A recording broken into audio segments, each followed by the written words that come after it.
The following is a student-produced presentation of Brigham Young University, Idaho. Funding for Latter-day Profiles was provided by the following. The BYU Idaho Bookstore, your complete source for all BYUI merchandise and memorabilia. Online at byuibookstore.com. The BYU Idaho College of Business and Communication, helping students rise to excellence and distinguish themselves from the crowd.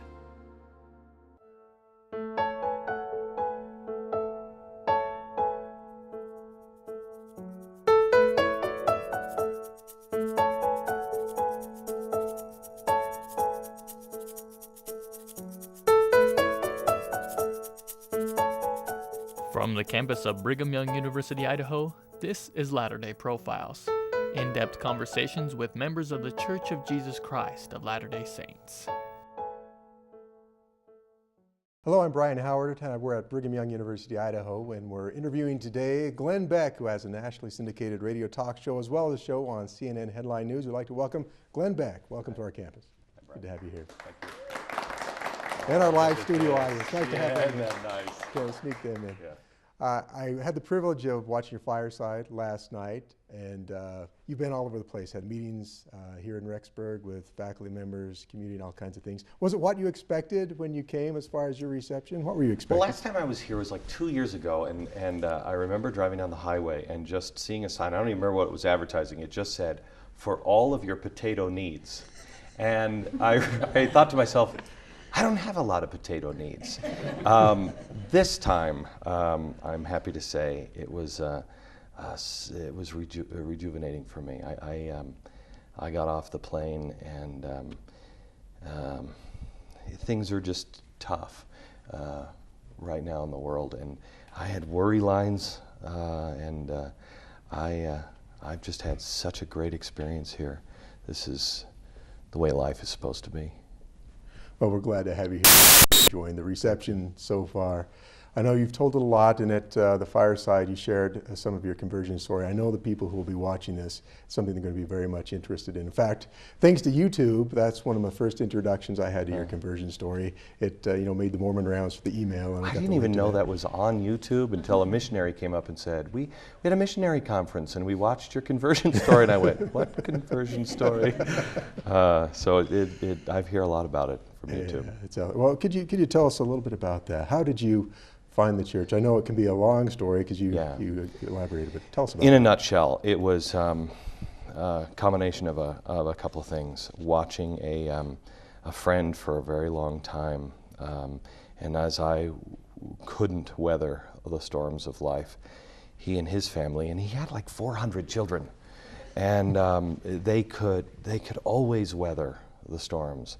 And no matter what life would throw at them, they were happy.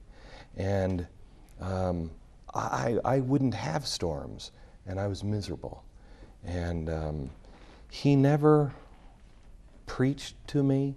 He never tried to, I mean, if it was me, I would have held my head underneath the bathwater, but he never did. And he would just say to me, in my darkest times, he would say, there are answers. And I'd say, yeah, but you Mormons are all freaks.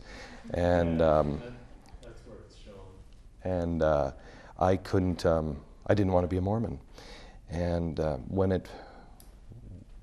I was at my darkest time, when I thought I was, there was no other place for me to go, I had found a wonderful woman who was she was just so good. I had never met anyone with as much goodness in her. And I kind of asked her to marry me. I said, hypothetically, if someone like me asked someone like you to marry me, what would you say? And she said, hypothetically? And I said, yes. And she said, no. And I said, why? And she said, because we need God. We need a faith. And I had gone to school and done some studying on religion, and it didn't work for me. It was about power and manipulation. And so we went on a church tour. And we went to, we opened up the phone book, started the A's, went down, skipped over Church of Jesus Christ of Latter-day Saints because, I knew everything I needed to know about those guys. And my friend called me from Salt Lake City and he said, "Are you really doing a church tour?" And I said, yeah, but I'm not going to become a Mormon. And he said, how long have we been friends? And I said, oh, geez, apparently long enough to where now I owe you a trip to your church. And he said, yeah, you owe me one Sunday. And I said, all right, you know, when is it? And he said, 9 to noon. And I said, 9 to noon? 3 hours? Are you crazy? And so he said, just go. And we did. And my daughter, who is our spiritual giant in our family, she was the first to feel it. She was born,